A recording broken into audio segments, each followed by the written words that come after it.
Welcome to స్వతంత్ర. నేను విజయ్. ముందుగా హెడ్లైన్స్ చూద్దాం. చంద్రబాబు 31 మందిని చంపిన హంతకుడు, అసూయతో పెన్షన్లు రాకుండా అడ్డుకున్నారన్న జగన్.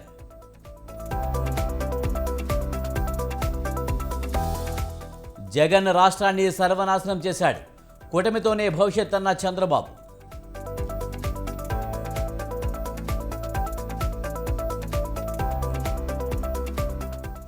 బాబు బ్యాచ్ విష ప్రచారం చేస్తుందన్న సజ్జల, రాజకీయ లబ్ధి కోసమే వైసీపీ పెన్షన్ల నాటకమన్న దేవినేని.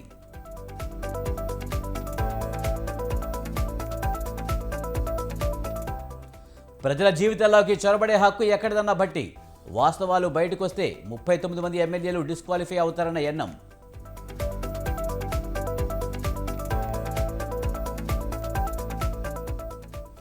కాంగ్రెస్ సర్కారు నేతన్నలపై కక్ష కట్టింది, సీఎం రేవంత్కు కేటీఆర్ లేఖ.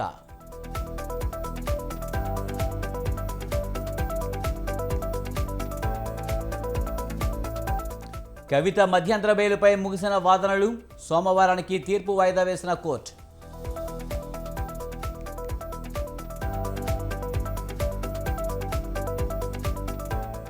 కొత్తగా ఎన్నికైన రాజ్యసభ సభ్యుల ప్రమాణ స్వీకారం చేసిన వైసీపీ బీఆర్ఎస్ ఎంపీలు.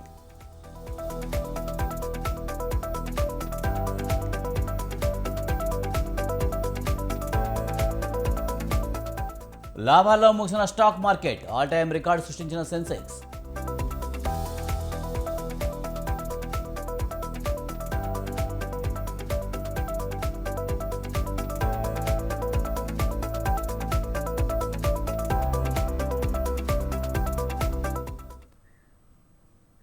చంద్రబాబుల మోసపు వాగ్దానాలు చేరని అన్నారు సీఎం జగన్.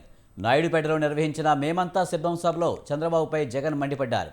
వాలంటీర్ల వ్యవస్థ ద్వారా ప్రతి నెల 1వ తేదీన పెన్షన్లు అందించామని, కానీ దాన్ని జీర్ణించుకోలేక అసూయతో పెన్షన్లు అడ్డుకున్నారని ఆరోపించారు. పెన్షన్ కోసం వెళ్లి ఎండ తీవ్రతతో తట్టుకోలేక 31 మంది వృద్ధులు ప్రాణాలు విడిచారని చెప్పారు. తాము అధికారంలోకి వచ్చిన తర్వాత 1000 ఇస్తున్న పెన్షన్ను 3000కు పెంచామని గుర్తు చేశారు. మళ్లీ అధికారంలోకి వచ్చి తొలి సంతకం వాలంటీర్ల వ్యవస్థపైనే చేస్తారని జగన్ హామీ ఇచ్చారు.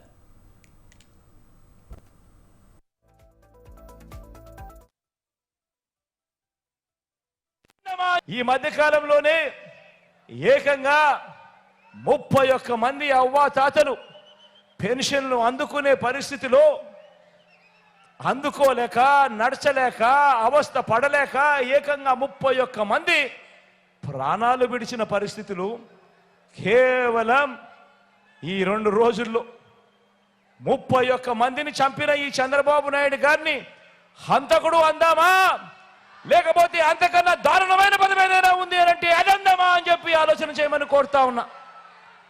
నేను అడుగుతా ఉన్నా ఇదే చంద్రబాబు నాయుడును, అయ్యా చంద్రబాబు నాయుడు గారు, ఈ రాష్ట్రంలో 66 లక్షల మంది పెన్షన్ తీసుకుంటా ఉన్నారు.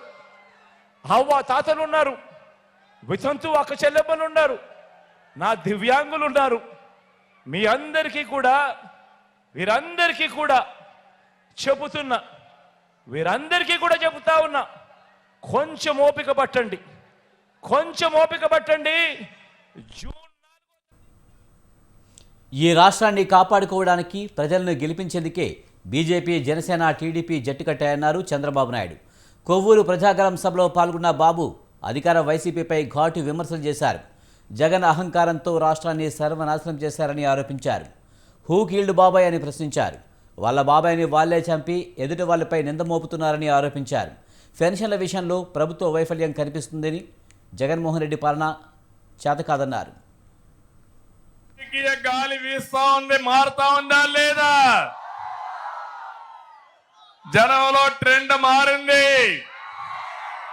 జగన్ దండు తీయడం ఖాయం, నిర్ణయం అయిపోయింది. అవునా కాదా?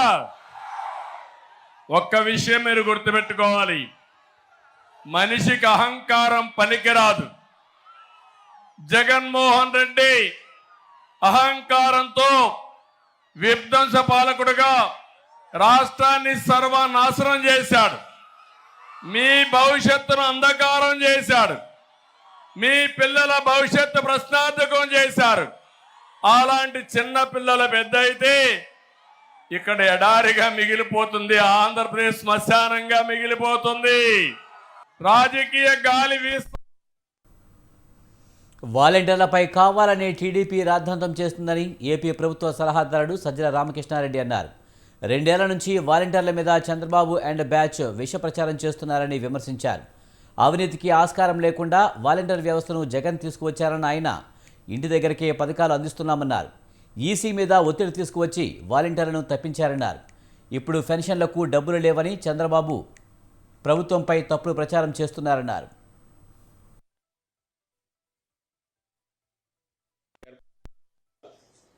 ఈరోజు ఎప్పుడైతే అది ఒకసారి ఆ ఆగ్రహం, ఆ కోపం సునామీ మాదిరి వచ్చి మీద పడుతోంది, ప్రజా ఆగ్రహం అంతా చవి చూడాల్సి వస్తుంది. మామూలుగా చిత్తగొట్టరు, జనం మామూలుగా కొట్టరు, ఎన్నికలు 4 రోజుల్లో ఉన్నాయని భయం పెట్టుకుందో అప్పుడు ఈ సాకులు ఏవో చెప్తున్నారు, మా మీద ఇది చేయాలని ప్రయత్నం చేస్తున్నారు తప్ప ఇంటెన్షన్ అయితే క్లియర్. ఒకటి, చంద్రబాబు నాయుడు కానీ ఆయన గ్యాంగ్ కానీ జగన్మోహన్ రెడ్డి గారు ఏర్పాటు చేసిన సిస్టమ్స్ వల్ల ప్రజలకు మంచి జరుగుతున్నందువల్ల ఆ బ్లెస్సింగ్స్ ఆయనకు ఖచ్చితంగా పూర్తి ఉన్నాయి. వీటిని మేము ఏమీ చేయలేమనేది బలంగా పడిపోయింది. ఆ సమయంలో దాన్ని ఎలాగో ఆ జనంలో ఉండే ఇది ఆపలేరు కాబట్టి ఏదైతే కారణమని వాళ్ళు అనుకుంటున్నారో ఇందుకు ఆ సిస్టమ్ను దెబ్బ కొడితే, ఈసీ మీద ప్రెజర్ తీసుకొచ్చేసి ఆ సిస్టమ్ను దెబ్బ కొడితే ఈ 2 నెలల్లో ఆ ఆగ్రహం, కోపం జగన్ గారి మీదకి పోతుంది అనేది వాళ్ళ ఉద్దేశం. కానీ ప్రజలు మాత్రం అర్థం చేసుకోలేరా? అర్థం చేసుకున్నారు కాబట్టి ఈరోజు ఈ సిచ్యువేషను, ప్రజలు ఎంత కోపంగా ఉన్నారు చంద్రబాబు నాయుడు మీద అనేది చంద్రబాబు నాయుడు అనుకో ఆ గ్యాంగ్ రియాక్షన్స్లోనే తెలుస్తుంది. వాళ్ళు ఒక సంధి ప్రేలాపనలు ఏదైతే చేస్తున్నారో దానిలోనే ప్రజల ఆగ్రహం వాళ్ళ మీద ఎంత ఉంది అనేది క్లియర్గా తెలుస్తుంది. రాజకీయ లబ్ధి కోసమే పెన్షన్ లబ్ధిదారులను మండి టెండర్లో నిలబెట్టారని మండిపడ్డారు టీడీపీ సీనియర్ నేత దేవినేని ఉమ. సీఎం జగన్ కనుసన్నల్లోనే సీఎస్ పనిచేస్తున్నారని ఆయన ఆరోపించారు.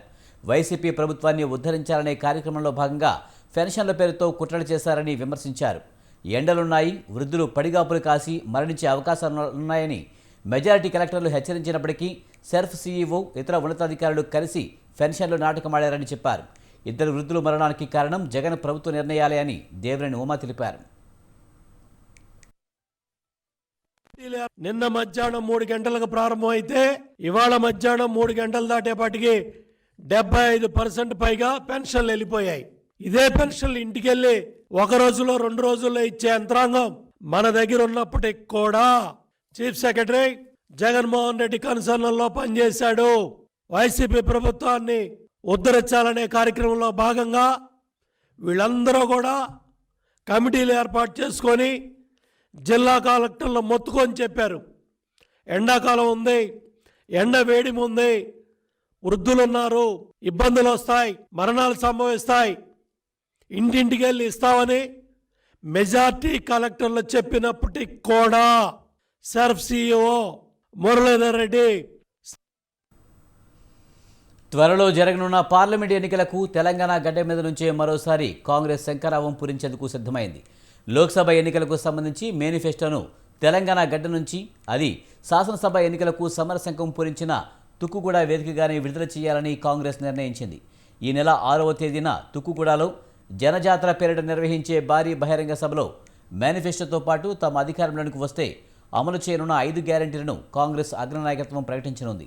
తుక్కుగూడలోని 60 ఎకరాల విశాలమైన మైదానంలో జనజాతర బహిరంగ సభను కాంగ్రెస్ నిర్వహించనుంది. ట్యాపింగ్ జరిగింది, మాకేం సంబంధం అంటాడు ఒక ఆయన. నిన్న నాకేం సంబంధం అంటే 10 ఏళ్ళు పాలన చేసింది మీరే కదా బాధ్యులు. ఎట్లా చేస్తారండి ఫోన్ ట్యాపింగ్? మీరు దేశ భద్రత కోసం వాడాల్సిన ఫోన్ ట్యాపింగ్, లేకపోతే టెర్రరిస్టులు పట్టుకోవడానికి వాడాల్సిన ఫోన్ ట్యాపింగ్, దాన్ని సామాన్యులు, కామన్ మెన్, ప్రతిపక్ష నాయకులను నిర్వీర్యం చేయడానికి ఫోన్ ట్యాపింగ్ వాడతారా? దేశ క్షేమం కోసం, భద్రత కోసం పెట్టినటువంటి చట్టాన్ని మీరు మీ రాజకీయ అవసరాల కోసం పణంగా పెట్టి దేశ భద్రత కూడా ఈరోజు ప్రమాదం తీసుకొచ్చారు. ఈరోజు ఫోన్ ట్యాపింగ్ని అడ్డం పెట్టుకొని ప్రతి వాళ్ళ ఫోన్ ట్యాప్ చేస్తూ చివరికి పౌరుల వ్యక్తిగత జీవితాల్లోకి వెళ్ళటానికి ఎవడిచ్చాడు నీకు హక్కు? అందరి జీవితాల్లోనూ వాళ్ళ వంటగదిలోకి, వాళ్ళ బెడ్రూమ్లో కూడా దూరుతారు మీరు. ఇదే నా బాధ్యత మీకు. ఇంకా తగుదనమ్మా మాకేం సంబంధం అంటారు. 10 ఏళ్ళు మీరే కదా చేసింది. వ్యక్తుల జీవితాల వాళ్ళ వ్యక్తిగతమైనటువంటి జీవితాల్లోకి తొంగి చూసిన మిమ్మల్ని ఏ వ్యక్తి కూడా క్షమించడు. మిమ్మల్ని ఫోన్ ట్యాపింగ్ జరిగింది మాకేం ఫోన్ ట్యాపింగ్ వ్యవహారం తెలంగాణలో రాజకీయ దుమారం రేపుతుంది. తనపై తప్పుడు వ్యాఖ్యలు చేశారంటూ BRS working president KTR Congress నేతలకు లీగల్ నోటీసులు పంపడాన్ని ఎమ్మెల్యే ఎన్నం తప్పుబట్టారు. తన ఫోన్ ట్యాప్ జరిగినట్లు తెలుసు కనుకనే డీజీపీకి ఫిర్యాదు చేశారన్నారు. సిరిసిల్లలో కూడా వార్ రూమ్ పెట్టామని తేలడంతో ఎంక్వైరీ చేయమని డీజీపీ కోరామన్నారు ఎన్ఎం శ్రీనివాసరెడ్డి. డీజీపీని విచారణ జరిపించమని కోరితే లీగల్ నోటీస్ పంపడమేంటని ప్రశ్నించారు. అది నా ఫోన్ ట్యాప్ అయిన విషయం కూడా నాకు తెలుసు కాబట్టి డీజీపీ గారికి కంప్లైంట్ ఇచ్చిన.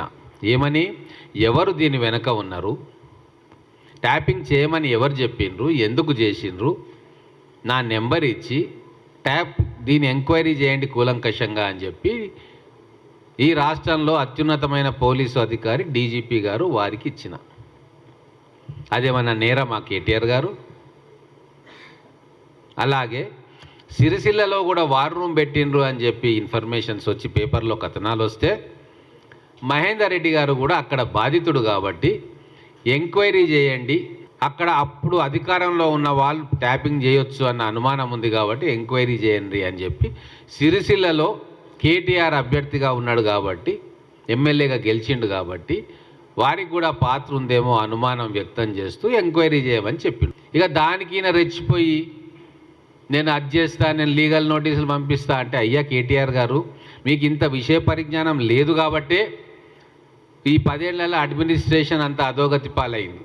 దాంట్లో లీగల్ నోటీస్ ఇవ్వాల్సిన అవసరం నీకేమొచ్చింది?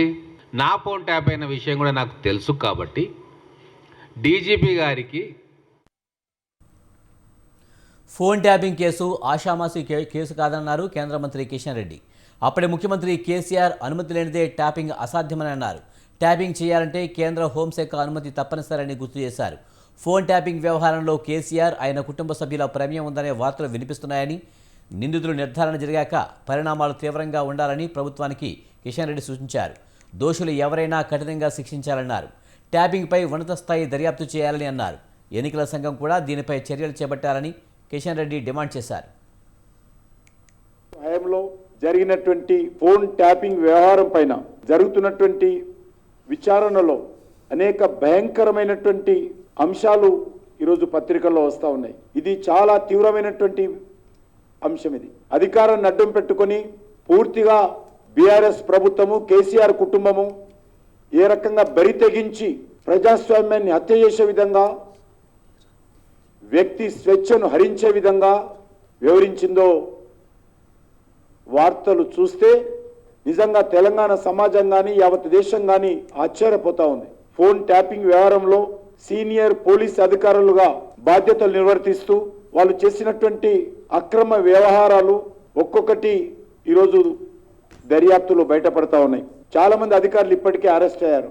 ఈ కేసు ఆషామాషి కేసు కాదు, ఇది చాలా తీవ్రమైనటువంటి వ్యవహారము. ఆనాటి ముఖ్యమంత్రిని ప్రశ్నిస్తా ఉన్నాను, దీనికి కారణం ఎవరని అడుగుతా ఉన్నాను. దీనిపైన నేను రాష్ట్ర గవర్నర్ గారిని కోరుతా ఉన్నాను. ఉన్నత స్థాయి జరగాల్సినటువంటి అవసరం ఉంది. హై లెవెల్ ఎంక్వైరీ జరగాలి. దోషులు ఎవరైనప్పటికీ కఠినమైనటువంటి చర్యలు తీసుకోవాల్సినటువంటి అవసరం ఉంది. రైతులకు సాగునీరు అందించి వారిని ఆదుకోవాలని డిమాండ్ చేశారు మాజీ మంత్రి బాల్కొండ ఎమ్మెల్యే వేముల ప్రశాంత్ రెడ్డి. నిజామాబాద్ జిల్లా ముప్కల్ మండలంలోని లక్ష్మీ కెనాల్ ఆయకట్టు కింద ఉన్న పంటల కోసం వెంటనే సాగునీరు అందించాలని కోరుతూ ఎస్ఆర్ఎస్పీ ఈసీఎల్ను కోరారు. తాము ఎన్నిసార్లు డిమాండ్ చేస్తున్నా రైతులకు సాగునీరు ఇవ్వకుండా ఇబ్బందులకు గురి చేస్తుందని మండిపడ్డారు ప్రశాంత్ రెడ్డి. రైతులంతా కోరుతున్నారు, మీరు కూడా మీ ఈఎన్సీ జనరల్ గారికి చెప్పండి.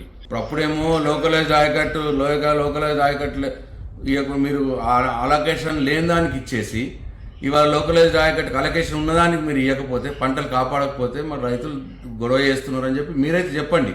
అలొకేటెడ్ ఏరియా ఏదైతే లోకలైజ్డ్ ఏరియా ఉన్నదో లక్ష్మీ కెనాల్కు ఇవ్వాల్సిన దానికి ఇవ్వట్లేదు కాబట్టి రైతులు గొడవ చేస్తారు అని చెప్పి నేను కూడా చెప్పినా అని చెప్పండి. రైతులు కూడా అడుగుతున్నారు చాలా డిమాండ్గా.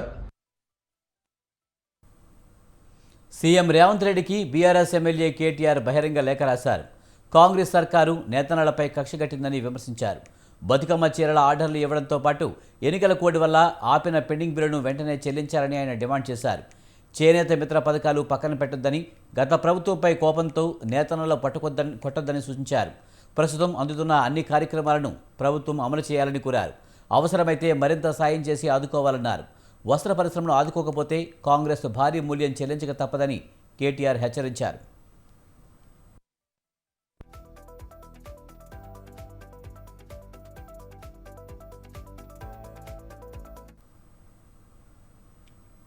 తాను పార్టీ మారబోతున్నట్లు వస్తున్న వార్తలను కరీంనగర్ ఎమ్మెల్యే గంగుల కమలాకర్ ఖండించారు. ఆ ప్రచారంలో నిజం లేదని తేల్చి చెప్పారు. సామాజిక మాధ్యమాల్లో తనపై తప్పుడు ప్రచారం జరుగుతుందని మండిపడ్డారు. రానున్న ఎన్నికల్లో కాంగ్రెస్ బీజేపీ మధ్య పోటీ ఉంటుందన్న ప్రచారంపై గంగుల ఫైర్ అయ్యారు. ఈ విషయం జూన్ 4న తెలుస్తుందని అన్నారు. కేసీఆర్ పక్షాన్ని నిలబడతామని రైతులు చెబుతున్నారని పేర్కొన్నారు. ప్రభుత్వ విధానాలతో రైతులు ఇబ్బంది పడుతున్నారన్నారు. కేసీఆర్ పర్యటన తర్వాతే కాల్వల్లోకి నీళ్లు వస్తున్నాయని తెలిపారు.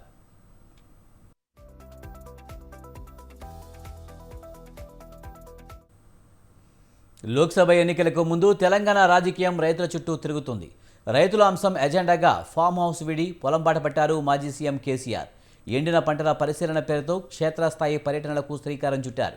ఇప్పటికే జనగామ, సూర్యాపేట, నల్గొండ జిల్లాల్లో పర్యటించి పంటలను పరిశీలించిన కేసీఆర్ రేపు కరీంనగర్ జిల్లాకు వెళ్లనున్నారు. రైతు సమస్యలే అస్త్రాలుగా పార్లమెంటు ప్రచారానికి బీఆర్ఎస్ అధినేత ప్లాన్ చేస్తున్నారు.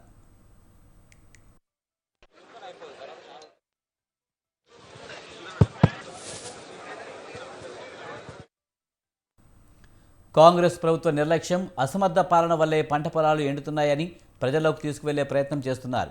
కాంగ్రెస్ అధికారంలోకి వచ్చిన 100 రోజుల్లోనే 200 మంది రైతులు ఆత్మహత్యలకు పాల్పడ్డారని నల్గొండ పర్యటనలో ఆరోపణ చేశారు కేసీఆర్. కాంగ్రెస్ వచ్చింది, రైతులకు నీటి కష్టాలు వచ్చాయంటూ విస్తృతంగా ప్రచారం చేస్తున్నారు.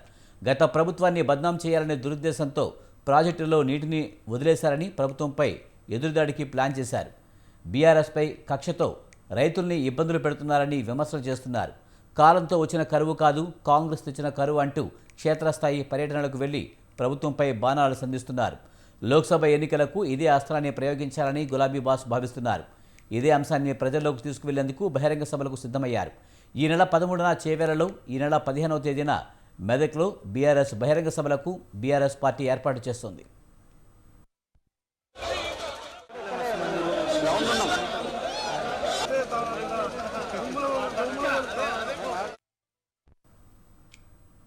లోక్సభ ఎన్నికలు సమీపిస్తున్న వేళ రాష్ట్రంలోని అన్ని రాజకీయ పార్టీలకు రైతాంగ సమస్యలే ఎజెండాగా మారాయి. కరువు పేరిట రాజకీయ యుద్ధానికి తెరలేపుతున్నాయి.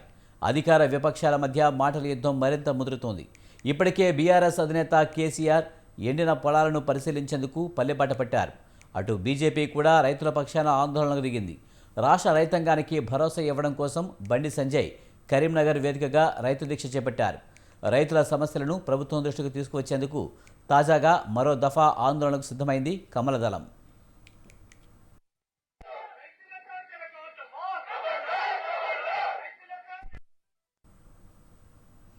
హెచ్ఎండిఏ మాజీ డైరెక్టర్ శివబాలకృష్ణ కేసులో కీలక పరిణామం చోటు చేసుకుంది. హెచ్ఎండిఏ మాజీ డైరెక్టర్ శివబాలకృష్ణ చంచల్గూడ జైలు నుంచి రిలీజ్ అయ్యారు. నాంపల్లి ఏసీబీ కోర్టు షరతులతో కూడిన బెయిల్ హెచ్ఎండిఏ మాజీ డైరెక్టర్ శివబాలకృష్ణకు మంజూరు చేసింది.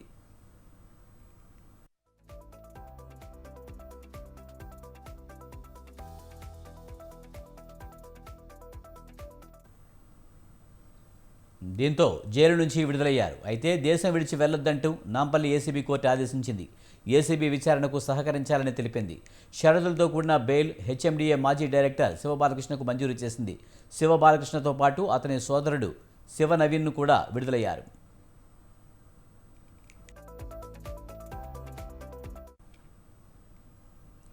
ఫోన్ ట్యాపింగ్ కేసులో దర్యాప్తు ముమ్మరం చేశారు పోలీసులు. మాజీ డీసీపీ రాధాకిషన్ రావును పోలీసులు కస్టడీలోకి తీసుకున్నారు. వారం రోజుల పాటు విచారించనున్నారు. రాధాకిషన్ రావును 7 రోజుల పోలీస్ కస్టడీకి నాంపల్లి కోర్టు అనుమతినిచ్చింది. దాంతో చంచల్గూడ జైలు నుంచి ఆయనను కస్టడీలోకి తీసుకున్నారు. రాధాకిషన్ రావుపై ఇప్పటికే అనేక ఫిర్యాదులు వచ్చాయి. కూకట్పల్లి పోలీస్ స్టేషన్లోనూ కేసు నమోదైంది. ఫోన్ ట్యాపింగ్లో కీలకంగా వ్యవహరించారని ఆయనపై ఆరోపణలు ఉన్నాయి. ఈ నేపథ్యంలో రాధాకిషన్ రావును 7 రోజుల పోలీస్ కస్టడీలో అనేక అంశాలపై కూపీ లాగనున్నారు పోలీసులు. రాధాకిషన్ రావు నుంచి చాలా విషయాలు తెలుసుకోవాల్సి ఉందని వెస్ట్ జోన్ డీసీపీ తెలిపారు. ఎస్ఐబిలో హార్డ్ డిస్క్ల ధ్వంసం కేసులో రాధాకిషన్ రావు కుట్రదారుడిగా ఉన్నట్లు తెలిపారు. కొంతమంది ప్రముఖుల ప్రొఫైళ్లు అనాధికారికంగా తయారు చేసి అక్రమాలకు పాల్పడ్డట్లు పేర్కొన్నారు. ఒక రాజకీయ పార్టీకి అనుకూలంగా వ్యవహరించి ప్రొఫైల్స్ తయారు చేశారని, బెదిరింపులకు పాల్పడి ఒక పార్టీకి డబ్బులు చేరవేశారని తెలిపారు. ఈ మొత్తం వ్యవహారంపై రాధాకిషన్ రావు నుంచి పోలీసులు వివరాలు రాబట్టే ప్రయత్నం చేస్తున్నారు.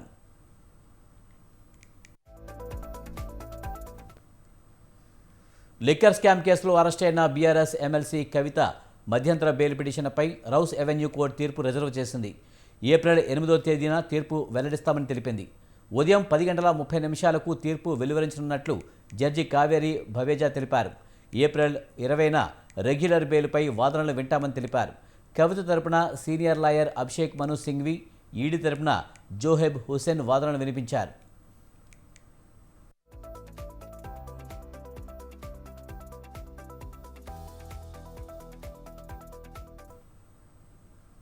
తన చిన్న కుమారుడికి పరీక్షలు ఉన్నందున బెయిల్ ఇవ్వాలని కవిత కోర్టును కోరారు. కుమారుడికి పరీక్షలు ఉన్నాయని ఎమ్మెల్సీ కవిత బెయిల్ అడగడం మానవతా కోణంలోకి రాదని ఈడీ కోర్టులో వాదించింది. కవిత కుమారుడిని చూసుకునేందుకు కుటుంబంలో చాలామంది ఉన్నారు. ఇప్పటికే కొన్ని పరీక్షలు అయిపోయాయని పేర్కొంది. కవితకు బెయిల్ ఇస్తే సాక్ష్యాలను ప్రభావితం చేస్తారని వాదించారు.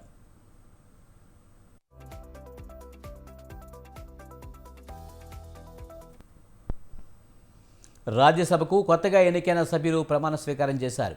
కొత్త సభ్యుల చేత రాజ్యసభ చైర్మన్ జగదీప్ ధన్ఖడ్ ప్రమాణం చేయించారు. రాజ్యసభ సభ్యురాలిగా కాంగ్రెస్ అగ్రనేత సోనియా గాంధీ ప్రమాణం చేశారు. मैं सोनिया गांधी जो राज्यसभा की सदस्य निर्वाचित हुई हूँ, सत्यनिष्ठा से प्रतिज्ञा करती हूँ कि मैं विधि द्वारा स्थापित भारत के संविधान के प्रति सच्ची श्रद्धा और निष्ठा रखूंगी। मैं भारत की प्रभुता और अखंडता अक्षुण्ण रखूंगी तथा जिस पद को मैं ग्रहण करने वाली हूँ उसके कर्तव्यों का श्रद्धापूर्वक निर्वहन करूंगी की ओर से निर्वाचित हुई हैं। వైసీపీ నుంచి వైబీ సుబ్బారెడ్డి, బాబురావు, మేడ రఘునాథ్ రెడ్డి రాజ్యసభ సభ్యులుగా ప్రమాణ స్వీకారం చేశారు. श्री यर्रम वेंकट सुब्बारेड्डी.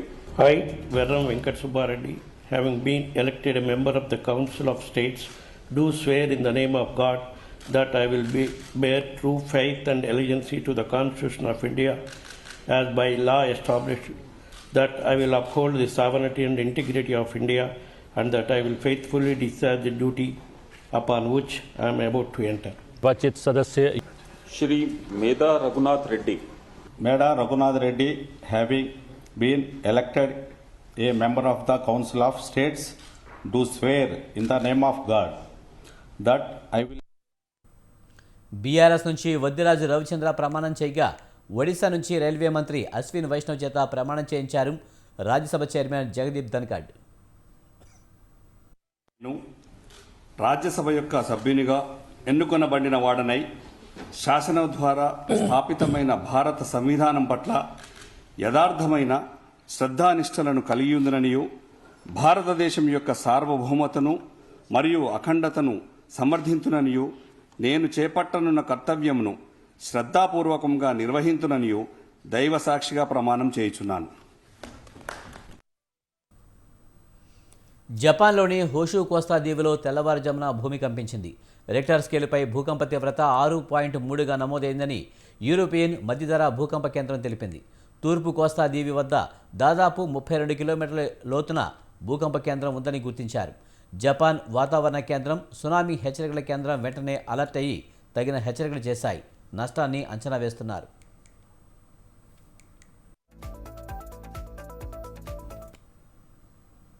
దేశీయ మార్కెట్ సూచీలు లాభాల్లో ముగిశాయి.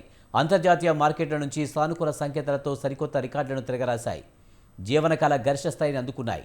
సెన్సెక్స్ 74,413.82 పాయింట్ల వద్ద లాభాల్లో ప్రారంభమైంది. కాసేపు ఒడిదుడుకులు ఎదుర్కొన్నప్పటికీ మధ్యాహ్నం తర్వాత మళ్లీ లాభాల్లోకి వెళ్ళింది. ఈ క్రమంలో 74,501.73 పాయింట్ల వద్ద జీవనకాల గరిష్టాలను అందుకుంది. చివరికి 350.81 పాయింట్ల లాభంతో 74,227.63 వద్ద స్థిరపడింది. నిఫ్టీ 80 పాయింట్లు లాభపడి 22,514.65 వద్ద ముగిసింది. డాలర్తో రూపాయి మార్కం విలువ 83.44గా ఉంది.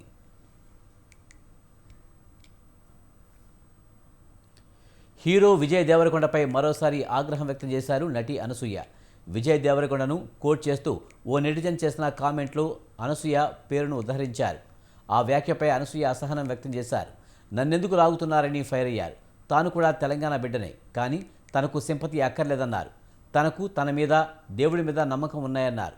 అమ్మా నాన్నలు తనకిచ్చిన విలువలు తనకు ఎప్పుడు దిగజారనంటూ ట్వీట్ చేశారు. నన్ను పలకరించడానికి మీరు నాకు ఏమీ చుట్టాలు కాదంటూనే, ఒకవేళ అవునేమో మీ ఇంట్లో వారిని అడిగి తెలుసుకో అంటూ ఎద్దేవా చేశారు.